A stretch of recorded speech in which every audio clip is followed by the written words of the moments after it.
And the first time I noticed the silence, it wasn't quiet.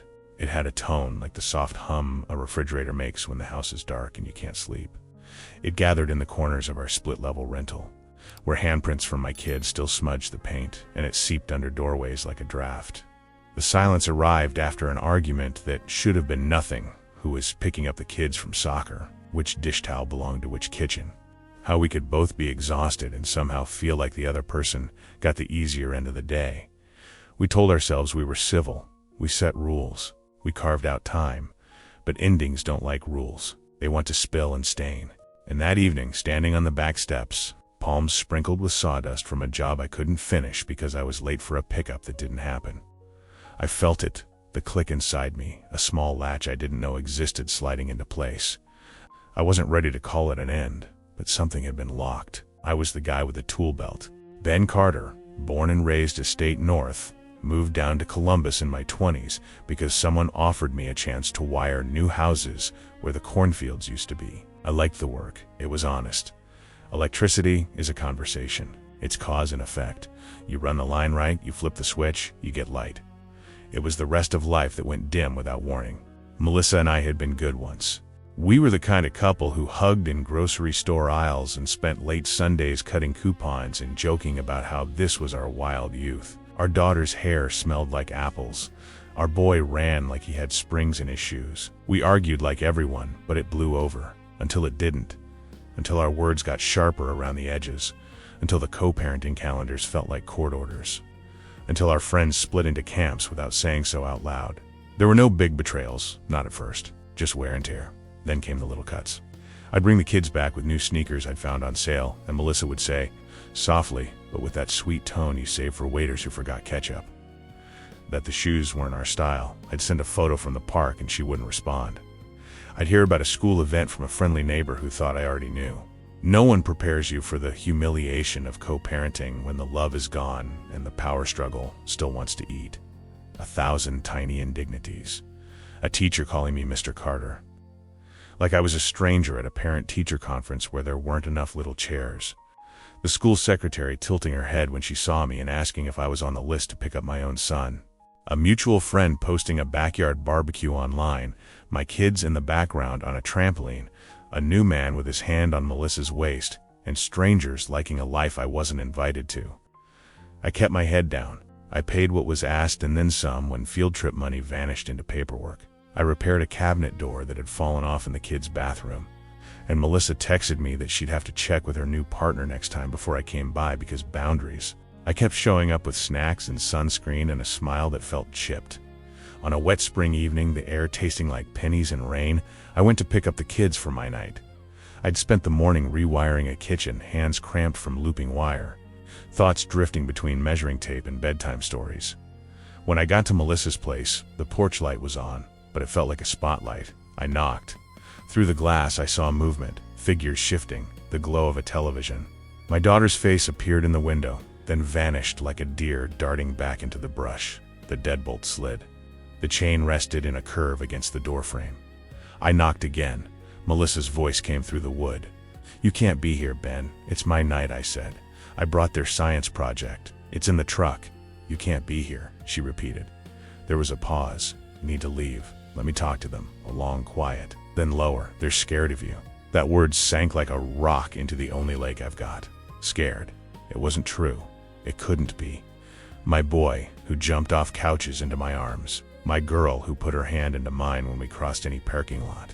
I felt clumsy and huge on that porch, my hands useless. "Who told them that?" I asked. I heard voices behind the door, the littler one with a wobble to it.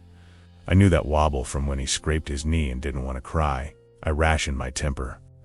"Please let me see them." The porch light made it hard to see inside. A neighbor's dog barked. Somewhere, a car door slammed. The chain never moved. The door stayed shut. I stood there long enough to feel rain beat in my hair and slide down my neck. I could have raged. I could have demanded. I could have said a lot of things that would have felt powerful for about a minute and then eaten me from the inside out. I sat on the top step instead. I took out my phone and texted, "I'm here. It's my night." Her reply came quick, like she'd been waiting to pounce. "Not anymore. I can't let you take them. It's not safe." A period, and then another message, like a hammer. For them. It took me a while to realize my hands were shaking. Not from anger, not exactly. From a sense of being turned into a shadow in my own life. I typed a dozen messages and deleted them all. Then I wrote the one I could live with. We need to talk. I'm not your enemy. No response. Time stretched. The rain turned steady. I left when the neighbor across the way opened its curtain and pretended he wasn't watching me. I left because dignity wanted the last scrap of my pride. But I drove home like I was moving underwater. And when I got in, I set the science project on the table and sat in the dark living room by myself, palms tight together as if I could hold the day still. The next morning, there was a school notice about emotional safety and an invitation to a meeting I hadn't known about. The phrase concerning behavior aimed at me like a dart. I called my boss to say I'd be late and then rode my truck to the school behind a line of minivans and coffee steam curling into the sky. At the office, the front desk woman smiled the way people in offices learn to smile, softening news like it's buttering bread. We just want what's best for the kids, she said. Mom has shared some concerns. What concerns? I asked. The principal, a man with a thin tie and eyes that scanned for exits, came out and shook my hand. He used my first name like we were friends, and he said words like perspective and breathing room. He mentioned a temporary adjustment to pick up procedures. He said we have to be cautious. Cautious of who? They avoided that sentence like it had broken glass in it. I nodded because arguing in schools is a special kind of sadness. You try to make your point standing under a poster designed by a child that says "be kind" in bubble letters. You fail and feel like you're being unreasonable for wanting what your youngest self would have thought was obvious. The principal took notes as if my life was a meeting to be scheduled. There were more little humiliations. Melissa called the police on me once when I texted that I was going to drop a jacket on the porch because the forecast said cold and I worried about my kid getting the sniffles. The officer at my door was polite. He leaned on the phrase, "It's complicated." He told me he was just documenting a concern. He left with a shrug that said this was every street, every day, all humans being their worst to each other. Friends peeled away like leaves in late fall. One couple, who used to come over on Fridays with pizza and a worn-out deck of cards, started being busy. A cousin wrote a long message about staying neutral and not taking sides and not coming to Thanksgiving this year, because it might be inappropriate if I was there at the same time as Melissa. Which was funny because Melissa hadn't been to Thanksgiving with my family since the second Halloween of our marriage, when I put too much salt in a sweet potato thing and she told me I always ruined recipes, and I got quiet and she didn't come back to that house in late November ever again. I'm not proud of how sad I got. I let my apartment go dim. I forgot to buy coffee filters until I was lining the funnel with paper towels like a college kid. I stared at the baseball glove on the shelf that had belonged to my father, who taught me to throw in a backyard that didn't slope like mine. I wore the same sweatshirt with paint flecks on the cuff for a stretch that embarrasses me to think about. But this is the part where I tell you that I didn't torch anything. I didn't go online and start a war. I didn't march down the street with a sign that said, "Dad." The revenge I wanted. The fire everyone thinks they need to feel alive when they're being erased. I refused it. I wanted something else. I wanted to be the kind of father my kids could believe in, even if I was standing on the sidewalk or behind. A police ribbon of words like, "Not now." What I had was patience and a habit of noticing small things. An electrician's eye. I see where wires run. I look for hidden panels. I watch for load-bearing lies. It was my daughter who, unknowingly, loosened a board. She showed up for a short visit, one of those supervised hours that make you feel like you have to perform like the world's gentlest clown, and brought her school backpack. We were at the park. The sun filtered through the sycamores. She swung her legs on the swing without much of a rhythm, like she was keeping time with a song she couldn't hear yet. When it was time to go, she waved a shy goodbye and left her bag on the bench. I didn't notice until after I'd locked up and was halfway home. I texted Melissa that I had it. No response. I figured I'd leave it on the porch in the morning, early, before coffee shops filled with people who knew how to start their day. At home, the bag sat on my table, the zipper's mouth slightly open like it wanted to say something. It wasn't snooping if I took out the homework and set it aside so the papers wouldn't bend. It wasn't a violation to check for food that would spoil. I found a baggie of carrot softening and a library book about deserts. I found a kid-sized hoodie, and then I found a tablet. The small kind that's mostly used for reading silly books and drawing thick digital lines with your finger. The screen was cracked in one corner. It lit when I touched it. And I swear to you, I wasn't trying to pry. I wasn't looking for anything except a charger because the battery icon was red and my heart has a weakness for things that warn you they're about to die. The home screen wasn't locked. A cartoon dolphin floated across it, bubbles rising. Down in the corner, a little badge blinked from the Messages app. Her messages shouldn't have been there, but there they were. Because sometimes people reuse a device. Sometimes a child's hand-me-down is still connected to an adult's life. Sometimes the thing you've been searching for sits on a kitchen table under the hum of a light you hung yourself. At first I told myself I would close it. I would be the bigger person. I would respect privacy. But then a snippet of text flashed in a little preview, the way a screen tries to get your attention, like a whisper. It said, "Just say you're scared of him." They always take that seriously. I can still hear the way the blood rushed in my ears. I tapped the badge. The screen opened to a thread with a contact saved under a heart and a nickname. I won't share what I saw like a gossip, because this isn't a story about how wicked a woman can be. It's a story about the moment I decided not to let myself be turned into a cardboard cutout that other people moved around like a piece in a game I didn't agree to play. But here's what matters. The messages weren't a one-off. There were instructions. There were dry runs of phrases. There were notes on what to say to school counselors. There were suggestions like, if you bring something over, call it controlling. There were comments about how custody is a leverage and how court hears gender before facts. There were crude little joking emojis that made me sit down because I suddenly felt very old.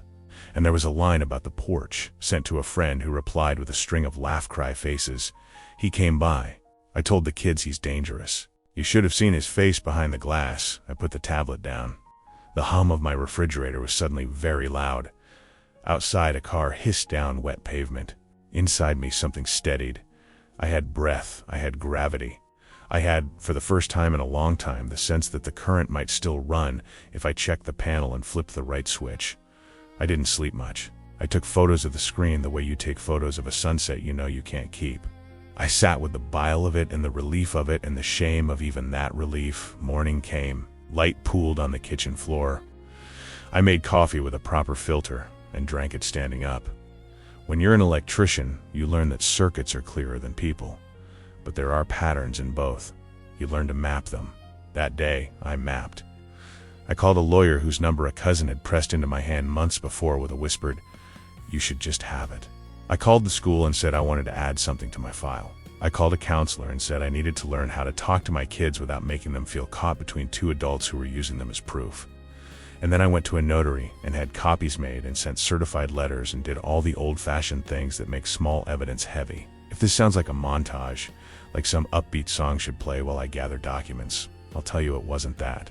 It was exhausting. It was stomach acid and a headache that sat like a stone behind my eyes. It was Melissa texting me that I was harassing her by asking questions. It was a friend, finally, daring to forward me screenshots of a group chat where I was the punchline, where a woman I'd never met wrote that I looked like a guy who would yell. And still, the hardest part wasn't fighting for myself.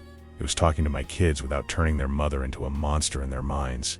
My daughter, who had started to flinch when I reached for the TV remote because flinches replicate themselves. My son, who worked hard to be brave in rooms where grown-ups keep their voices low. I told them I loved them in a dozen small ways. I kept food in my fridge that they liked, even if it made my tiny kitchen smell like a school cafeteria. I kept their drawings on the wall even if they were of stick figures holding hands, while a taller stick figure stood off to one side because the artist didn't know where to put me. The hearing didn't happen fast. Paperwork never does. But eventually, there was a day where we all sat in a courtroom that smelled like polished wood and old air. People think justice smells like lemon cleaner. It smells like nerves and whispered instructions and a bailiff reminding the row of us that phones should be off. Melissa wore a blouse that made her look like a campaign ad for integrity. Her new partner sat in the back row, hands folded, eyes forward. A few of our mutual acquaintances had slunk in as if the courthouse was a theater and our life was the matinee. My lawyer touched my elbow and reminded me that judges like people who keep their chins down and their answers short. When the judge came in, everyone stood. He had the tired kindness some men wear when they've heard every story. He asked questions that sounded like he'd asked them 1,000 times, because he had. We went over calendars and pickup times and the famous porch incident, now a line on an official piece of paper. Melissa's voice trembled in just the right ways. She said she wanted what was best for the kids. She said she worried about my temper. She said, and this is where the world flips like a coin, that the children had expressed fear of me. I looked down at my hands and traced the shallow scar on my thumb where a chisel had taught me that wood can be stubborn. I breathed the way a counselor had taught me, in through the nose, out through the mouth. My lawyer asked to introduce new evidence. Melissa's attorney objected. The judge said he would look, and said it with the tone of someone who wasn't sure if this would be important or a waste of the court's time. We had the printed images from the tablet. We had copies notarized. There was a page where the words sat like snakes waiting to be picked up.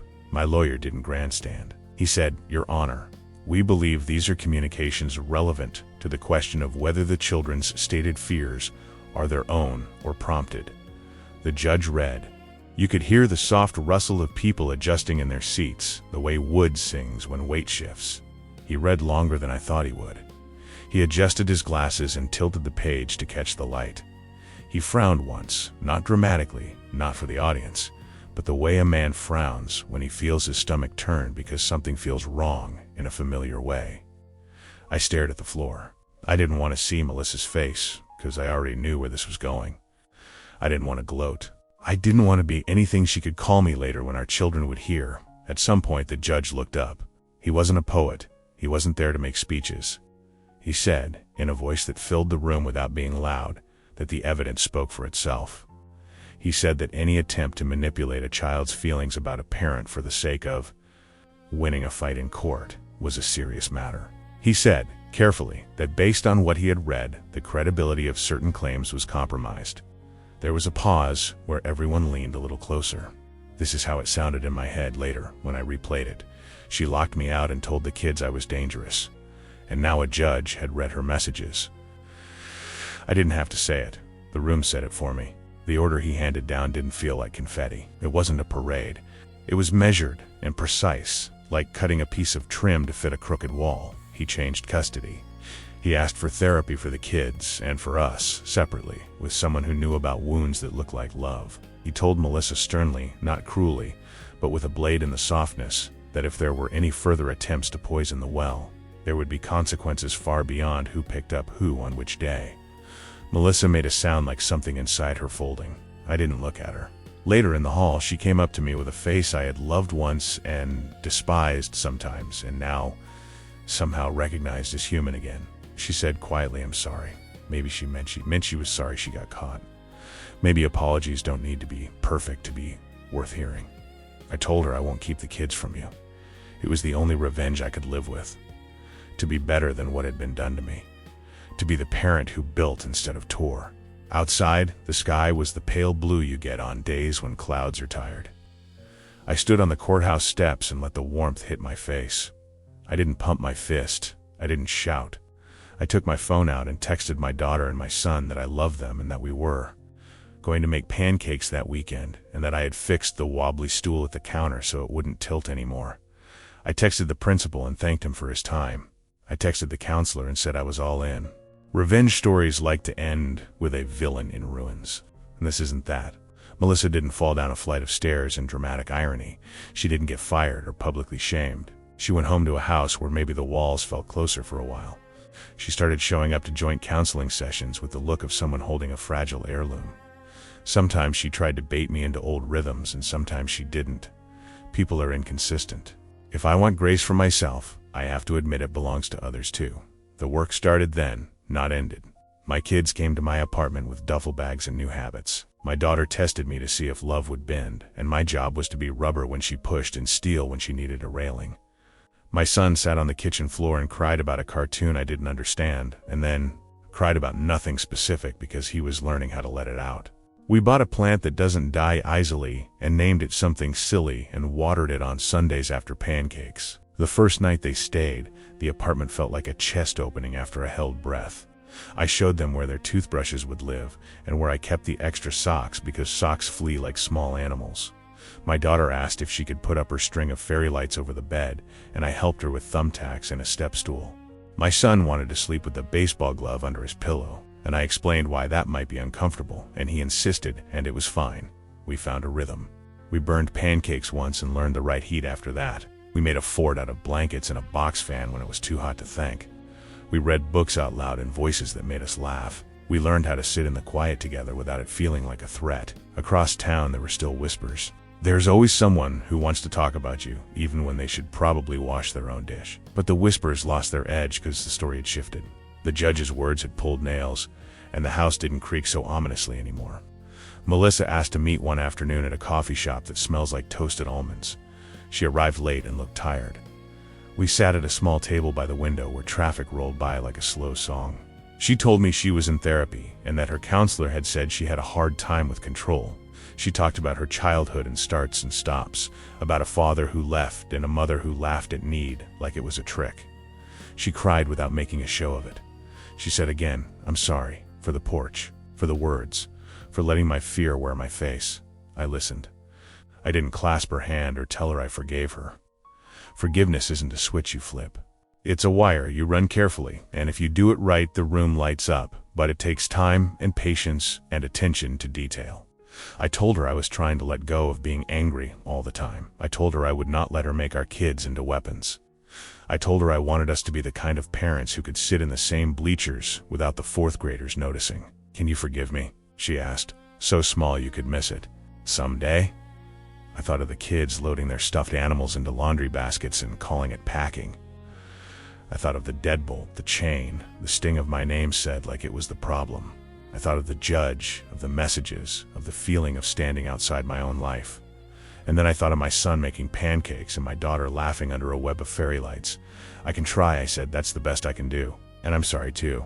I'm sorry for the ways I failed you when we were us, for the nights I stayed at work because it was easier than coming home to a person I couldn't reach. I want our kids to see us make things better, not keep lists." We found small ways to do that. We went to games and plays and parent nights. We stood far apart sometimes because old habits are hard to starve. And we stood closer sometimes because we remembered the people who had once promised each other a very different kind of life. We got it wrong occasionally and corrected. We never pretended the court hadn't happened, but we refused to let it be the only story we told. There were moments that felt like a movie, yes. The afternoon my daughter ran to me after school, her backpack forgotten on both shoulders, and said, "We did a project on electricity, and I already knew some of it because of you." The night my son woke up from a nightmare and padded into my room and climbed into my bed like he was 5 again and not trying to be brave all the time. The day we planted tomatoes in a plastic tub on the balcony, and he asked how long tomatoes take to grow, and I said, "Longer than you want, but shorter than you think," and realized I was talking about something else too. If you want a clean moral, I can try. Karma isn't a lightning strike, it's a slow current. It's what happens when you work with the grain of wood instead of against it. Vengeance that burns is easy and leaves scars. Justice that builds takes patience. It's the difference between smashing a wall because it makes a great sound and measuring, cutting, and reframing until the door closes the way it's supposed to. I still have bad days. There are mornings when I find myself staring at the old texts I kept as a reminder and wondering if I'm a fool for trying to co-parent with someone who once locked me out of a life we built together. Then I look at my kids. They're not chess pieces, they're not evidence. They're not proof of anything except this: love is work. Good work. At bedtime, my daughter asked me once, "Dad, are you mad at Mom?" I tucked her blanket under her chin and thought about the easiest answer. Then I chose the true one. "Sometimes," I said. "But I also remember the good things, and I'm trying to be better instead of bitter. I want you to grow up and not be scared of anyone loving you." She seemed to consider that like it was a new flavor of ice cream. She nodded and turned on her side to face the wall where her fairy lights made little shines. "Okay," she said, "I'm not scared of you." I went out into the living room and sat on the couch that I found secondhand and fixed it up with a new leg because one was wobbly. The plant on the window ledge looked slightly more alive than when I'd brought it home. Outside, the city hummed. Inside, the silence finally sounded like peace. On some weekends we bake. My son is a terrible egg cracker. My daughter measures everything with a seriousness I respect. We make a mess and wipe it up and laugh at the flour on our noses. When we sit down to eat, I close my eyes for a second and let gratitude run through me the way power runs when the connections are sound. Once, when the pancakes were good but not perfect, I looked at my kids and said, I'm sorry it took this long. My voice snagged a little on the apology. I kept going. I'm sorry I couldn't protect you sooner. I promise I will now. I promise I will show up. I promise we will fix what we can. My daughter reached across the table and squeezed my wrist. My son said, with his mouth full, "See, okay." Dad, it wasn't okay. Not really. Not in the way the word sometimes is used to paste over cracks. But it was our okay. The kind built from honesty and 1,000 small repairs. That's all any of us ever gets, I think. The chance to make something sturdy out of splinters. And when I drop them off at Melissa's now, I walk to the door and ring the bell and wait with my hands in my pockets. Sometimes she opens it and we exchange a few words about schedules or snacks. Sometimes the new partner nods to me and I nod back because we're all trying to be civilized in a world that loves a fight. The chain is gone. The kids run back inside with reminders about homework and a promise to call me later. I turn and walk down the steps to my truck. The porch light is just a porch light now. The hum I hear is only the sound of a neighborhood settling into evening. The quiet, finally, is the kind you can rest in. The kind I'd wanted all along. The kind you earn, wire by wire, honesty by honesty. With love that refuses to be a weapon and patience that refuses to be mistaken for weakness. Subscribe to the channel and share your thoughts about the story in the comments. See you in the next one.